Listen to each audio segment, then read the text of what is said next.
Recission and its consequences, and Pierogis in space. The most controversial ad we've ever seen in our lives, and more TikTok BookTok drama. Welcome to DownSampled News.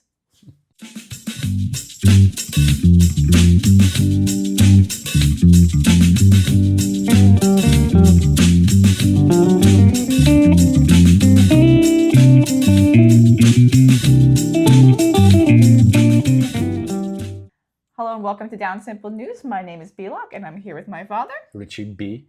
And it's almost like we're related. And we are here today, beginning of August, to cover the news from the past month, July 2025. And for me, it was kind of a slow news month to the extent that I don't want to talk about Jeffrey Epstein. So, who? Exactly. There's been so much coverage, and that's totally fair, but like the market is saturated. Let's not and say we did.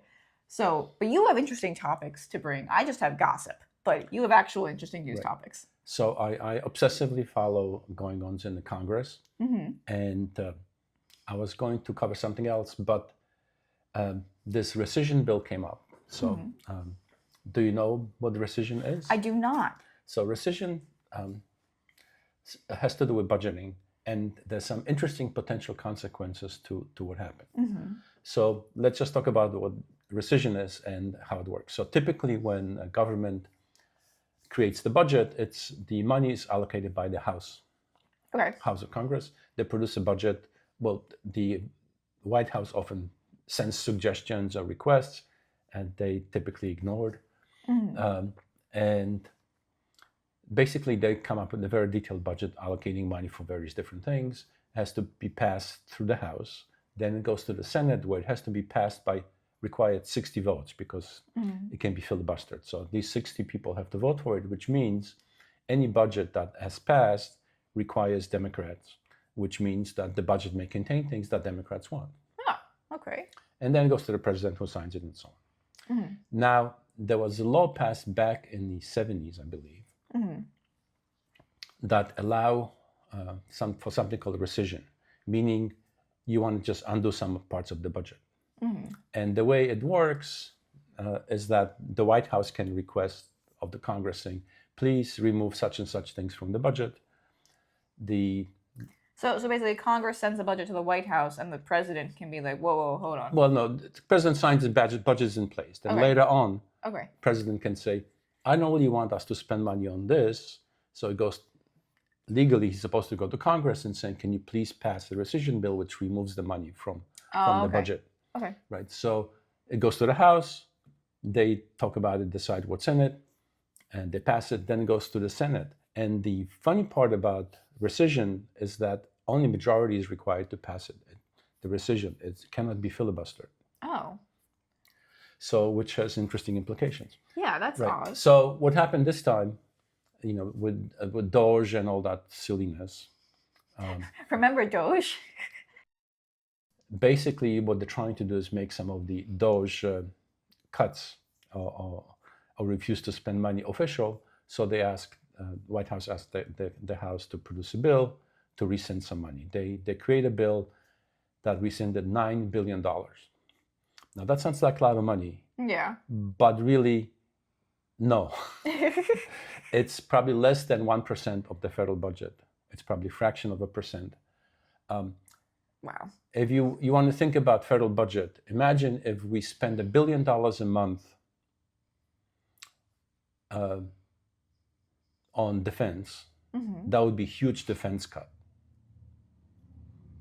Oh my goodness. Actually, no, I'm sorry, it would be worse. It's like $1 billion a day. If we spend $1 billion a day on defense, that would be like almost 50% defense cut. I don't like understand the number billion. I know it exists, but like I can't. Like the best I ever you ever see that guy that made the videos? Maybe you guys have seen it. Our viewers have seen it. The guy that made the videos with the piles of rice representing the amount of money. That's the closest I ever got to understanding the number billion. So like that's crazy. That it's what are we buying? Yeah. So somebody said if you calculate how long it takes to spend the amount of money, we spend $1 a day. It took very long. Yeah. But anyway, so $9 billion is a relatively small amount of money, and what they cut was they cut $1.3 billion from PBS and NPR. Oh, I heard about this. Yes, the cuts to the public So basically, there was a corporation for public broadcasting that supplied money to various local stations for public radio. That's gone. So that corporation is shutting down now. And NPR also. Now, both PBS and NPR get lots of their funding from donations of members like me. Yay. So yes, please support your local PBS and NPR stations. And the rest of the money went out from foreign aid. Okay. So there was an interesting exception that they did. If you remember George W. Bush. Unfortunately, yes. Well, he did some good things. One of the things, he started this program, international program to prevent AIDS. And they were about to cut that as well. So they removed that from this recission bill. So that will continue for now. Okay. And it was also a small amount of money in the large scheme of things, about $400 million. Yeah, producing and distributing AIDS medication is not expensive. No. So, like the concept that like we have to cut something like that is ridiculous. Like that's a pittance in so comparison. Anyway, so that's what happened this time around. And the problem is now that this is like in the House, Democrats will now no longer necessarily be motivated to even work on budgets. Because if they work on budgets and get the budget passed, and then after it's enacted, the Republicans turn around saying, oh, well, let's remove the stuff that Democrats put in there because we don't like it. And that makes it very less likely for Democrats to cooperate on budgets. Yeah. And apparently there is some negotiations happening between the Republicans and Democrats in Congress and the White House, where Democrats are saying, Democrats have been holding up a lot of the nominations that Trump had put in for various positions. So there's like procedural things that they can do to slow things down. So they said, we will release some of your nominations and we will work on the budget, but you have to not do rescissions. Otherwise, in September, government shuts down because the budget runs out at the end of September. If there's no new budget or there is no continuing resolution, which remember we talked about a year ago, the government shut down. So in the previous, with the continuing resolution last time, Democrats were more motivated to try to keep the government open, thinking that Republicans might be more reasonable. I think Democrats are getting pissed off more and more. I mean, one thing I always say about people just generally is, don't make someone tell you who they are twice. Like if someone shows you who they are, first of all, if they tell you with their words, listen. But if they show you who they are for their action, like that's who they are.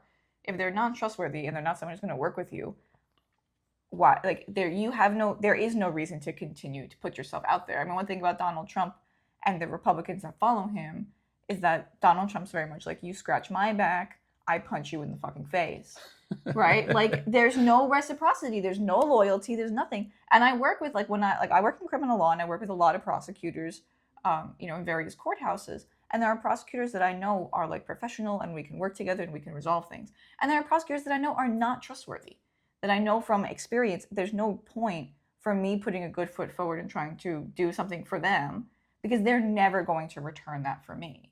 And like, you need to know that about people. And with the Democrats, I wouldn't be voting for anything.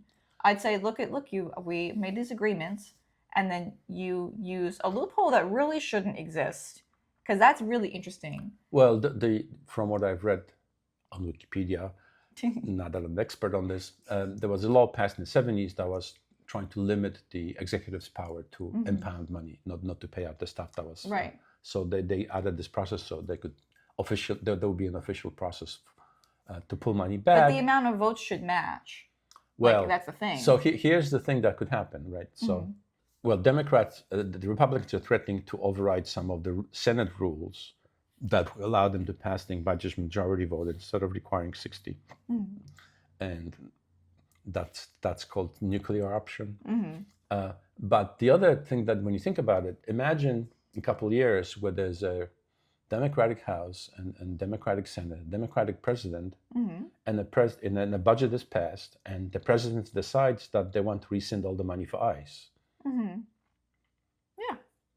The problem is that the problem we have, like, this is a bigger issue in terms of American politics. It's too big for the extent of this podcast.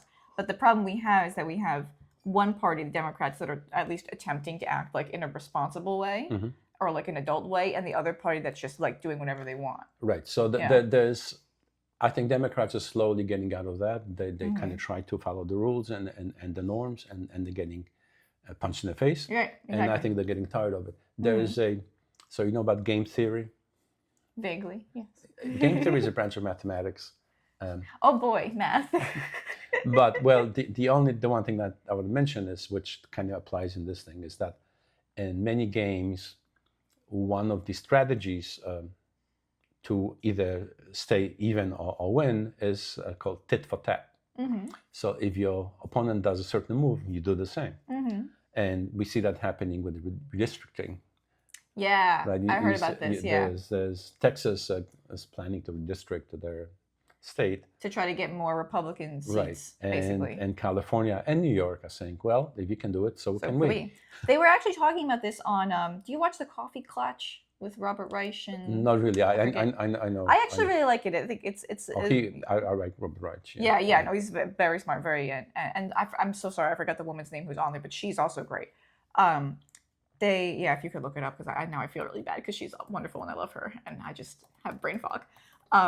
But they were talking about this redistricting issue on their last episode from this past week, and in question, like, do you respond in kind and say, like, okay, you want to redistrict Texas, we'll do it for New York, we'll do it for California, we'll do all these blue states, we'll just do the same thing and match you, basically? Or is that bad to do because then you're like stooping to their level? And I'm always been a pragmatist, so I'm kind of like, whatever practically gets you there. And it's like, if they're like gaming the system, but the system is allowing them to do that, then yeah, take advantage of that. Why not? Like, game it right back. Absolutely. I mean, that's part of the game theory thing with tit for tat. So I think Republicans are kind of playing with fire here, because when they lose power and Democrats decide, President Gavin Newsom decides to rescind all the money for ICE. Mm-hmm. I mean, that's there's going to be a reduction in ICE regardless, one way or the other, because there's no way that's going to continue. It's such an unpopular position. One interesting thing about this whole ICE thing, I guess we're going a little bit off topic, but they want to hire lots of people. Yeah. And it's hard to find trained people and stuff. One of the things they're offering is forgiveness for student loans for anybody who joins. And that was declared not constitutional by the Supreme Court when Joe Biden tried to forgive student loans. So let's see how that goes. Yeah. All right. Her name is Heather Lofthouse, and I love her. I think she's great, and I really like their channel. So plug for Robert Reich and Heather Lofthouse, because they need the plug from us. I'm sure our 3 viewers already watched the Coffee Clutch. Anyway, so this is kind of rescission and its consequences, potential consequences. I didn't even know this existed. Neither did I. I had no idea. And on my way back from my band camp, I was listening to some podcasts. He went to band camp for a week. It was very cute. It was lovely. It was fantastic. I listened to podcasts when they talked about this, and I didn't realize what the consequences might be. So this is interesting, just to add on to this, like, legally, there's, I forget what like the concept is called in law, but there's like this prevalent concept in the law generally that, like, you want things to match logically. Like, the best example I could give is, like, if you have someone who is like sentenced to a crime, like they go to trial, they're convicted, they get sentenced, and like 5 years later, a higher court is like, you need to be resentenced because of like whatever, there was something that wasn't considered, you need to be resentenced. When that resentencing comes back, the same procedure has to happen on the resentence that happened on the sentence. So all the same rights that existed at the sentence exist at the resentence. So like when you do it again, it matches the original. It's so weird to me that you could pass a budget that requires 60 votes, but then amend it with less than that. I actually think the way it should be, the law should mirror there, is that you need not only 60 votes, but the same 60 votes. Well, it's not even the law. It's those are rules in the Senate, and the Senate rules are voted on at the beginning of every Senate session every year, and currently 2/3 of the Senate has to agree to pass all the rules. Right. So maybe they could change that in the future. Maybe so. Yeah, interesting. Huh. The more you know. The more you know. So much for shenanigans in Congress. Yes. Okay, so my first topic is less real news and more internet drama. Because I am chronically online and I have never once in my life gone outside and touched grass, I have been following the Sydney Sweeney American Eagle debacle. Are you aware of this at all? I heard of this recently, Sydney Sweeney something jeans. Something jeans, yes, that's exactly. So basically, I don't want to preface this by saying I don't really know who Sydney Sweeney is, so I don't think any of this is her fault. I think she was just the actress hired to do this ad. Right. And I'm sure they said, here's many millions of dollars, and she didn't think, like, let me do a deep analysis of the script. She's a good-looking blonde. Exactly. So the premise of the ad, and my understanding now is that the original ad has been pulled. So if you go search it, you might not be seeing the original. But because, again, chronically online, I saw the original when it kind of broke and this whole thing began. Basically, it's a jeans ad. It's a white woman with blonde hair and blue eyes and jeans. And she's like talking sexy into the camera. So it's a regular jeans ad. But the original ad started with her saying, your genes determine a lot about who you are. Your hair color, your personality, your eye color. And so then we realized, like, okay, they're making a play on the word genes, right? Because genes can be your pants, and genes can be short for genetics, like your genetic makeup. Why we're talking about genetic makeup in a clothing ad? Question marks. And so we go on from there. So she's like, genes can determine how you look, basically your personality, whatever. And then she says some other shit in the middle there. Doesn't she something inheritance? Something about inheritance, yeah. Like she's talking about like genetics genes. And then the ad at the end is like, she's like, my genes are blue. Which is obviously, again, a play on like the fact that jeans, the clothing, are traditionally blue. Like denim is traditionally blue. And her eyes are blue. But then the tagline for the ad is Sydney Sweeney has good genes. Which is a little bit eugenicist. And not hard to see. So the internet kind of lost its mind. And there's a really interesting debate now because there's the initial internet losing its mind about the ad. Then there was the backlash to the people losing their mind. There was the backlash to the backlash. So, we have this like wonderful internet wave happening that you see on everything. And I love it. I love seeing it happen. I do think the initial backlash to the ad was appropriate because for a few reasons. I understand you can make a pun on the word jeans in the English language. That jeans sounds the same for the piece of clothing and your genetics. But beyond that, I don't know why anyone greenlit this. And it's one of those things where, of course, they were trying to make an ad about how, first of all, saying the phrase "someone has good genes" is like innately eugenicist, because you're saying that there's a difference between people's genes and that genes can be good or bad. Like the concept that genes can be morally good or bad is like a eugenicist concept. You see what I'm saying? Sort of, yeah. That there's there are people that are like innately better than others because of their genes. So it's like probably a poor phrase to be saying in your global ad campaign, American Eagle. And then of course they pick like a generically pretty, like white, blonde-haired, blue-eyed woman. And of course the ad is like about the fact that she has blue eyes, And it's one of those things where when I was watching it, my first thought was like they could have done it differently, where they did a whole bunch of different people and said instead of my genes are blue, like the color, they could have said my genes are strong. My genes are powerful. My genes are resilient. You know, like they could have done like a woman's empowerment. They could have done that. Yeah. And instead they did this, and I do think it's problematic for that reason. So the initial backlash I understood. Then there was the backlash to the backlash, which was a bunch of people being like, it's just an ad, calm down. So there's sort of two arguments on this. It's just an ad, calm down. And the ad isn't saying it's that she's white. The ad is saying that she's pretty. So she has good genes because she's pretty. So to the first point, it's not the world's worst ad. We've seen worse ads than this. So I agree to the extent like it is just an ad, but like, you know, when you put media out into the world, it's there to be critiqued. And if people on a whole are like, that looks racist. Do you know about the Brooke Shields jeans ad, which this kind of played on? Yeah, exactly, and this played on that. She was underage at the time of that, and which was a whole other thing. Brooke Shields, poor Brooke Shields. So like I think some of the you know, the internet's the internet. Some people overreact, but I do think there was like a legitimate reaction here.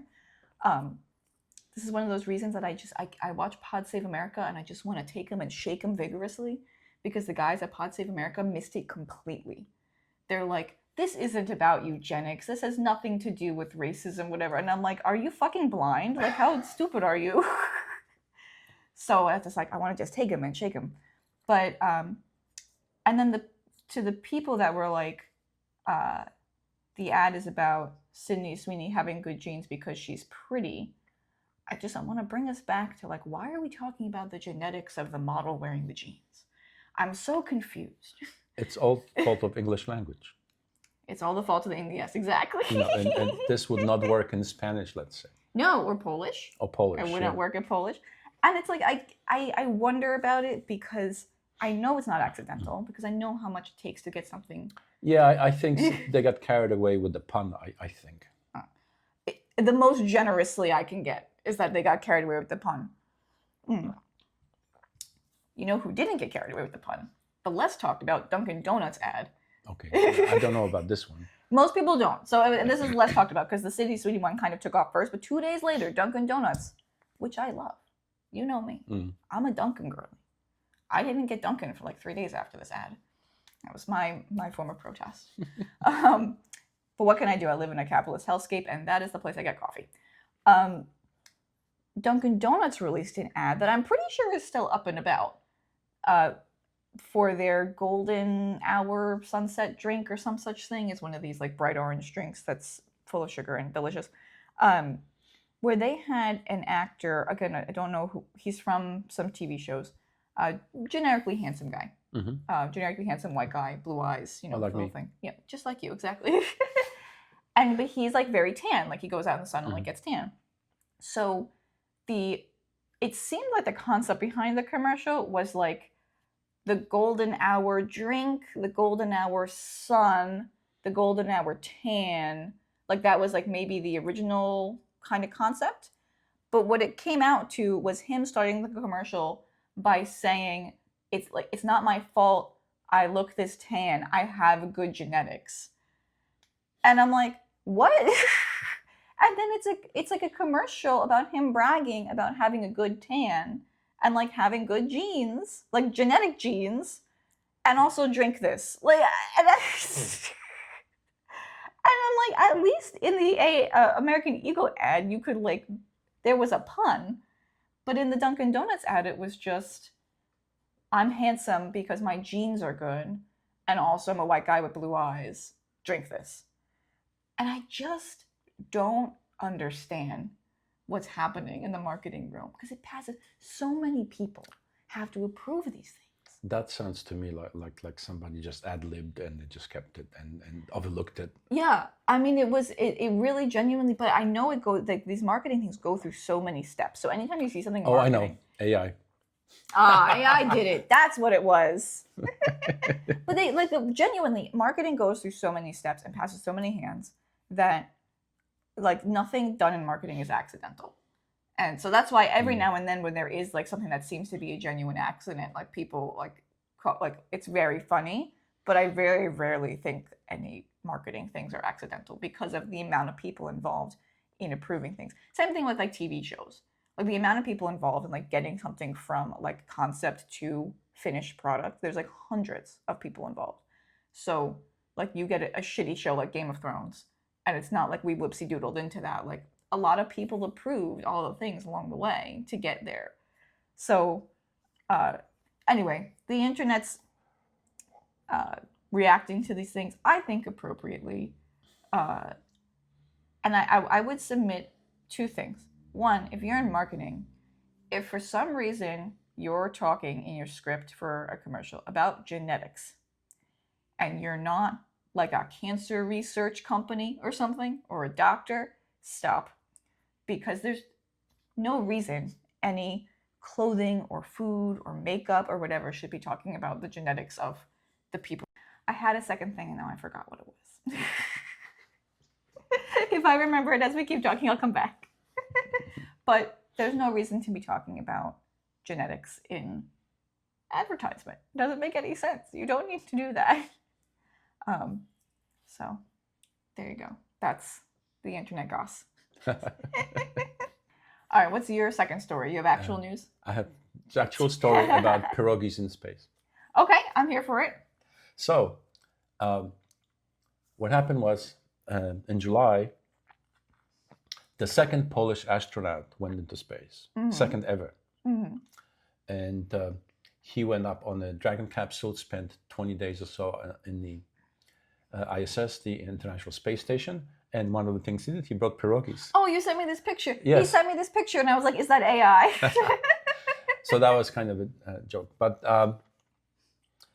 But so there's a couple interesting things about this guy. He's 39 years old, I believe. Oh, wow. His name is Sławomir Uznański-Wiśniewski. You know, I challenge you to guess in the comments how many W's are in this name. So he's an engineer. He worked, he has a PhD, and I'm not sure exactly which discipline, I forgot to look up. He worked at CERN, which is the European research organization that researches high energy physics. And then he joined ESA, which is the European NASA, basically. And from June 25th to July 15th, he was in space. The launch was actually conducted by an American company. It's a private company that used the SpaceX rockets to take people up. Where did they launch from? United States, oh, okay. Texas. Yeah. So the cool thing about him, he actually, the very first astronaut, a Polish astronaut, flew in 1978. Oh, it's been a long time. Long time, yeah. Oh, wow. And he flew on a Russian Soyuz spacecraft. We're Polish. That's why we care about this, by the way. I don't think they know. And pierogis are, how do you describe a pierogi? They're delicious. They're like little sacks full of potatoes, but it's like pasta, kind of, I guess. Yeah, it's pasta. It's like it's like a little kind of Polish ravioli. It's like a Polish ravioli. It's but full of potatoes and sometimes onions and cheese. They're very good. Strong recommend pierogis. Would definitely take the space.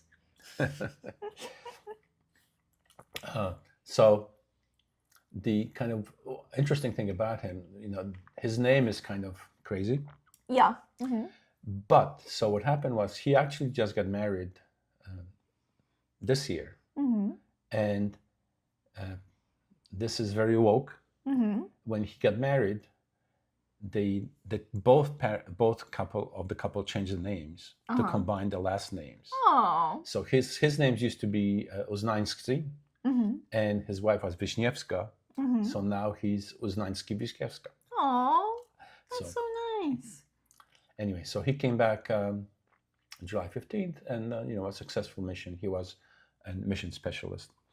Oh, that's so nice. Oh, look at that. So woke Polish astronaut. Love him. Eating pierogies in space. I bet he got that idea and he was like, man, I have the best prank. No, actually, they had the pierogies were like prepared by like a famous chef in Poland. Really? So, yeah. So it wasn't. And he also, another thing that he brought with him was he took a flag that the first Polish astronaut took to space back in '78. So he also brought it. So, and I think the other guy is still alive. So he was, they were talking and things like that. So, so it was very cool. Oh, that's nice. Anyway, that's my good story. Oh, fantastic. Pierogi is a very, very, very Polish dish. So we eat them for Christmas. We eat them. It is also a comfort food. It is very, very homey.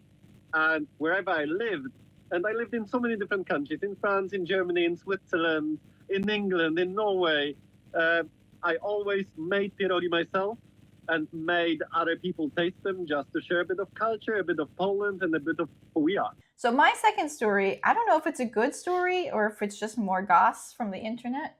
Goss is always fun. It's an interesting story, and I'm curious what you think, because you're a big reader, and you've been a reader now for quite some time, is my understanding. Yes. So this is more BookTok drama. So this is more things off of happening on BookTok. Now, I'll tell you the story in pieces, and I can stop and ask you questions as we go, and then I'll give you more information, because it's not complicated, but it just continues to unfold. So one thing you have to understand about BookTok is that people who are self-publishing, also known as indie authors, use BookTok to advertise their self-published books. So there's self-publishing, where like you write a book and you take on all of the responsibility of like the editing and the publishing and the distribution. You like do everything yourself, which is a perfectly valid way to release a book. And then there's traditional publishing, where you write a book and then you submit it to an agent and you do like, it's a different process. Right. Now, unfortunately, indie books kind of have this reputation of being kind of shitty, because some of them are. Because some people write one draft and then put it up on Goodreads or whatever and say, read my book, and it didn't get editing or it didn't go through any steps. Like it was just published because that person was happy with it and they wanted to do that, and that's fine. The traditional publishing track, because it's so much more cutthroat, generally you get a higher quality, but then there's books like Twilight that were traditionally published. So not always. So it's kind of hit and miss. So the indie author community on BookTok is very supportive of each other, and I have a lot of friends that are indie authors. I read their stuff and I comment and push it and whatever and that kind of thing to help them out, because there is quite a lot of good literature in indie publishing. So there's this young woman, I'll call her. She's 22 years old. Her name is Audra Winters, and she has been marketing her upcoming book like really aggressively for a while. But she got like a really big following, and she's like, oh, I'm releasing this first book. It's called Age of Scorpius. It's the first book in this series. And she kept advertising that she had been working on this for 10 years. And in my head, I'm like, you're 22, which means you've been working on it since you were 12, which means this is the book you're writing when you're in middle school and high school. And I did that too. And my book that I wrote in that time was terrible. But that's okay, because it helped me learn how to write better for later projects. And that's fine. That's what writing is supposed to be. But she advertised this book like crazy and got tons of pre-orders on the book, like thousands of pre-orders, without providing any samples. Like no prior writing, no short story, no sample chapter, no like I'm doing an event online and I'm reading a chapter out, nothing, no concept, just that we all knew she had this idea that people were interested in. She had a team, she had hired artists and editors, she had all these things. She releases the book. It's terrible. Apparently it's awful. I haven't gotten to read it because within like 2 days she pulled it. So yeah. So the internet, as the internet does, overreacted. And thus an interesting debate began. So she releases this book. It's awful. It's got like typos and grammatical errors and like clearly was never edited. And so people begin to ask, like, you said you did all this work, but this is the product. Like, were you scamming us? And then there are people asking for like refunds from having paid for it and all this kind of stuff. And then there was some like critique of the writing, which is perfectly fair. But then there was some like straight up like bullying of her and piling on and that kind of thing. So a few interesting debates cropped up. So the first one that I'm interested in what you think. The first debate that cropped up was everybody read it and reacted overwhelmingly poorly, and were leaving critical comments. And the question became, is it too much to do critique? Like, should you do critique of an author's book? Basically, people were like, you're being too mean by critiquing the book. Like, she worked really hard, but you're critiquing it and you're being too mean. So I'm curious, what do you think just about that in isolation, and then I'll proceed with more information. Sigh.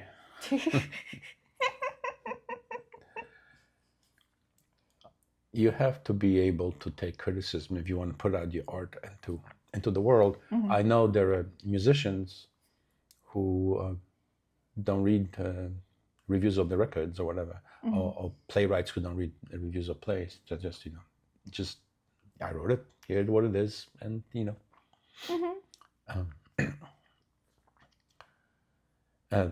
Saying that you put work into it means nothing. Effort. Just because you work hard at something doesn't make the result necessarily good. Mm-hmm. I mean, it's maybe good for you. You develop the muscle or something, but on the other side, there is there are people to who stuff seems effortless and you really hate them. Yeah. Like all those musical savants, all those kids. Well, you're kidding. There's a new guitar player coming up, jazz guitar player who's 17. He's amazing. He's from New Jersey. Oh. And nice guy. I just I've seen him on YouTube and I listened to some interviews with him. Very but he can play. Yeah. Whatever you say. Yeah.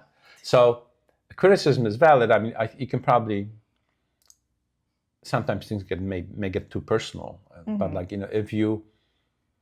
But if you're taking money to create something, essentially, which is what she did, mm-hmm. sounds like she did, then maybe the people who paid the money have, I guess, a right, so to speak, to be maybe more critical. Mm-hmm. I've contributed to a bunch of Kickstart projects for books, mm-hmm. usually co-redactor of books, because he creates his audiobooks. He has Will Wheaton usually read them, mm-hmm. and that costs money. Mm-hmm. And he doesn't want to publish them Audible for some legal reasons. And there are a couple other. There's a science fiction author, Rudy Rucker, whose bunch of books I've read, and I did a Kickstarter to a book that he published, and the book turned out to be mm-hmm. I never finished it. I liked his other books, so it happens. Mm-hmm. Yeah. I mean, I think that's kind of where that part of the debate sort of landed, was there's no reason to attack someone personally, right. and be like, you are a bad person, you don't need to do that. But if you're going to put something creative out there, I mean, even something simple like this podcast, right? Like, we put this podcast out, if someone doesn't like it, they're free to comment on it and not like it.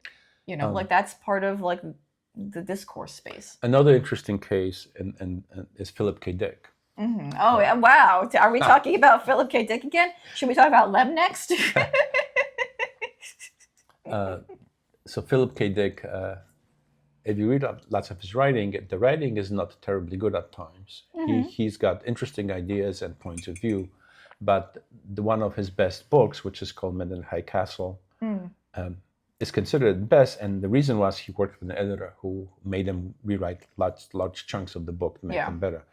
If you read some of short stories that he's written and other stuff, so it's the writing is nah. Mm-hmm. I mean, I think particularly when it comes to literature, there's so many ways to write. There's so many ways to write. I mean, there's a reason. My mom always says this, and I love this. When you walk into a bookstore, it's vast because people want to read different things. Yep. It's not like you're not going to write a book where everyone's like, this is amazing. I've been rereading Ulysses by James Joyce. I read it 5 times. I love James Joyce.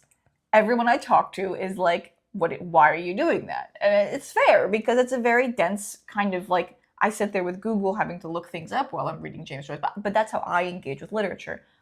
People engage with literature in all different ways. But I think ultimately where the debate seems to, and the Audra Winters debate is ongoing. But where it seems to have landed for this bit is if you're going to put something out creatively, you have to be able to, you have to prepare yourself for criticism and then decide how you're going to handle it. Because next fact in this is that she puts out the book. It starts to get what is fair critique. I read quite a bit of the critique on Goodreads and a few other platforms. That was critique of the book, not critique of her, not someone being like, you're awful. Like that's not what I'm talking about, like critique of the book. Her response to the critique, because she started responding, was not good. And she started basically like telling people they were wrong, which like, I don't know what's the point of, if you think someone's wrong in a comment, what's the point of telling them that in a comment back? Like they're not gonna suddenly change their mind to think they're wrong, unless you're just trolling for fun. And then she also started making some comments that like the reason the prose was the way it was is because she's autistic and her character is autistic, and therefore if you don't like it, you're like ableist and stuff like that. And I was like, okay, nobody's saying that. Everyone's just saying you needed to edit more and you needed to work on the prose. So her response, not great, which then led to more people critiquing it. And it just sort of ended up in this like terrible little cycle. The other interesting debate that came out of this was a bunch of readers like me who, I didn't participate in this debate, I just kind of watched it happen, but I kind of was thinking this when people first had their reaction. They were like, oh my God, this book is terrible. My first thought was like, yeah, she's 22. Of course it's terrible. We're not Mary Shelley over here, like we all... Like, well, Norman Mailer, for example, published his first great novel, Naked and the Dead, when he was 24. It was like, 500-page tome, and it was great. And there are those people. Mary Shelley invented science fiction when she was 19. Yeah, we hate them all. Yeah, we hate them all, exactly. They're awful, we hate them. Most of us can't do that, and that's fine. So, like, I was thinking, like, because I've been writing my whole life, too, and you've suffered through some of my stories. And when I was 22, I wrote, in 22, 23, 24, I wrote plenty of science fiction, and it was all terrible, but that's okay. That's part of the process of learning how to do this. And so when she was like, I'm 22, and I've been working on the story for 10 years, I'm like, this is a child's story, so it's not going to be the next great American novel, like it's not. Right. That's just a situation. So a bunch of people had that reaction to the people having the bad reaction to the story, where so then a bunch of people online came on and were like, why did you pre-order a book and pay for it when you have never seen this author's writing? She is 22 and you're expecting it to be great. Like you paid for what you should have expected. Like your expectations were wrong, basically. Which, I don't know, did you have any thoughts about that? Well, it's probably not a lot of money, right? So you do a gamble. Says, well, I like that kind of a subject, let's say, and maybe something will come out of it. And that doesn't prevent you from criticizing it when it says, oh well, I wasted $20 on this or whatever. Yeah, exactly. So that's the kind of debate that's going on. So it seems like now she's pulled the book from like the various platforms, so I can't get my hands on it because now I want to read it. I kind of think she should keep it out there and just ride the buzz, and then just release the next book and do better next time. But she pulled it, and she put up some videos about how she's absorbing the critique and she's going to be making changes or whatever. To which I'm like, she said she hired, crowdsource editing.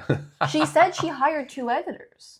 That's what's confusing. It's very confusing that because I'm wondering if what happened, and this is just wild speculation, and this is because when I was in my early 20s, I also wrote, and this is how I was. I wonder if she hired people to edit and they made critique and suggestions and she just didn't take them. Because I know what it's like when you're that age and you're like, just your soul is entwined with that story, and someone tells you like, hey, this thing in the story doesn't make sense. You're like, it couldn't possibly be different. It must be this way. Like, I remember, did you read, I wrote that horribly long science fiction story, The Matchling. You read the first one of that? I read a bunch of that. Yeah, a bunch of that. So it's a science fiction story. Someday I'll go back to it. But I wrote the first book happening on 2 separate planets. And I had, like, they go to one planet, they do shit, and then they leave and they go to a second planet and do shit. And I had one of my readers be like, why don't they just go to one planet so you don't have that part in the middle where they're just, like, flying? And I was like, how could you possibly say that it could be one? It could the cultures are completely. And then I thought about it for a few years, and I was like, no, they were right. That's correct. It's like Harry Potter, the last book, right?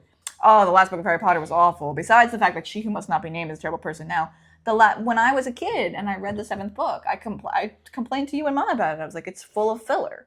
It was just them camping all book, and that needed to be edited. But by that point, the series was so big, no one was going to tell the author no, you know. And I think, like you're saying, you need to be able to take critique on anything you create, you know, whether that's a fucking TikTok video or a YouTube or a song that you put out or a book that you put out. I mean, all the really great artists that you see are people that have been, well, except for those special people that are. Well, no, I mean, savants. there's always competition, and I was thinking about when I was at my band camp. There were like 2 sections. There was one for the instrumentalists, there was one for singers. And when we were having lunch talking about stuff, somebody asked. There was a man there who was a singer, and he was kind of dragged there by a friend of his, and he didn't know what to expect. He had a pretty good voice, pretty good singer, and he was surprised by like the welcoming atmosphere of the class and stuff. And he said, "Is that like that when you knew most of the people from New York? Is it like that when you're working in New York?" He said, "No, absolutely not. It's a cutthroat competition." Yes, but it is, and it takes a lot of work and practice. So like I'm gonna plug a singer that I like that I discovered. His name is Cain Culto, Cain, and then it's Culto, Cain Culto. He is making fascinating music.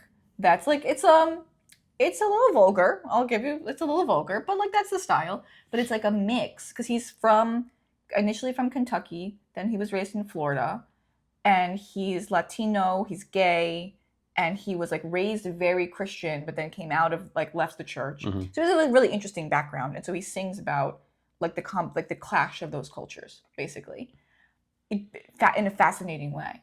And so one of his songs, KFC Santeria is the name of the song, came out on TikTok and kind of blew up and sort of blew him up, which is great. Now he's coming out with more music. And he's talked about the process of making that song. And he's been making that song for literally years. And he's had like 10 different versions of it until he landed on the final one. And he's like classically educated in music. Like he went to music school, like all of these things. Like he like buckled down in his education on it and then worked until he got something that really broke through. And sometimes that's what happens. Well, sometimes somebody sits down and writes a song in 5 minutes, and yeah, fuck those people. no, some of the greatest songs were written like that. Yeah. Well, you were telling me about The Martian, right? Was like a book that Andrew Weir, yeah. Yeah, that he published it as a series on his blog, and people were giving him feedback, and ultimately became a book. Yeah. But didn't he try? I thought he tried to get it published for a while, and he wasn't getting anywhere. So then he published it to his blog. I don't know. No, I know it was a blog. You know who had a hard time getting published? James Joyce. Really? Yeah. So actually, in the beginning of the copy of Ulysses I got, there's a letter from James Joyce to the American publisher of his book, being like, "Good luck getting this published in America, because I had a hell of a time here in Europe." And he describes the process, and he's like, nobody wanted to publish Portrait, and then nobody wanted to publish Dubliners, and then I wrote this, Ulysses, and nobody wanted to even read it because it was too long. And he got rejected by like lots and lots of people, and it's in some circles it's considered one of the best books ever written. Well, that's why there are so many books. That's why there are so many books in the library, and I do hope that Audrey Winters and other indie authors, because one of the things I've seen is that other indie authors on TikTok are now like, "Oh, I'm afraid to release mine because I'm seeing the backlash to her and like people critiquing it."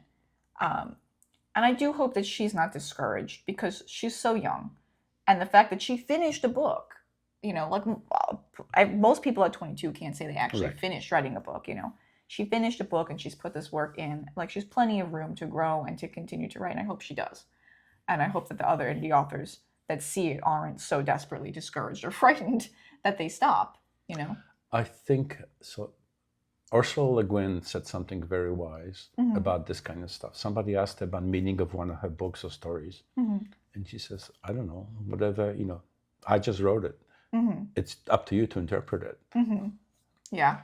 So I think that's a good outlook. I think sort of one thing I've developed as I've gotten older with all of my media that I create is sort of a separation between like myself and the product. Like whenever I talk about writing of any kind, I'm always like, the text says, and that makes it easier. I mean, it makes it easier for me to like, you know, try to be more objective about critiquing it and making changes and taking feedback, because you need to, because otherwise you end up with a book that's published with typos and mistakes and everybody hates it. So I think you were right when you said you need to be, you either need to know how to take the critique and like be prepared for it, or just ignore it. Yeah, and just many artists do. Yeah. When there used to be an internet group of guitar players and stuff, and people, you know, guitar players as any other artists, you know, compare each other and whatever. And somebody once said, you know, I'm the best guitar player in the style of me.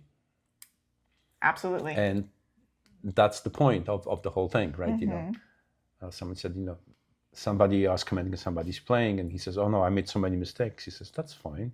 You know, a computer could play it straight without any mistakes, but the mistakes are yours. You know, that's the. So this actually, I meant to make this point. This actually kind of comes back tangentially to our AI conversation, because we didn't have any straight AI stories of the things people like. You know, people like the individual voice. Right. They want the uniqueness of you. And that's why like the AI slop is AI slop, because it's a computer reproducing, attempting to be human, but not, you know, succeeding. And it's synthetic text generation. So right, exactly. So, you know, and it's one of those things where people want to, you know, your story, the story is not unique. Audrey Winter's story about a magic system based on the zodiacs is absolutely not the first one to exist. Right. The zodiacs have existed for many hundreds of years. People have written that shit. But the question is, how does she write it? You know, if you're going to write, like I'm reading a zombie story now, I love it. There's a bajillion zombie stories. How do you write your zombie story? How do you write your spaceship story, or your, you know, Philip K. Dick crazy, right? Or your Stanislav Lem Solaris. I'm gonna reread Solaris soon. You know, alien encounter story. Like these ideas are recycled, which is fine. But the question is, how does the individual do it? And the tie I was going to make to AI was that I think people are still and continuously searching for high quality content that has like feeling to it, and I don't think AI at this point at least can produce. Well, it's content that you want to relate to it, right? So it's like you want to, when you're reading a book, you're talking about humans and stuff. I don't know. Yeah. So okay, that was my gossip. Okay, thank you for joining us on Downsampled News. Anything else? No. We'll see you. We'll see you next month. Hopefully everything is still here by then. All right, bye everybody. Bye.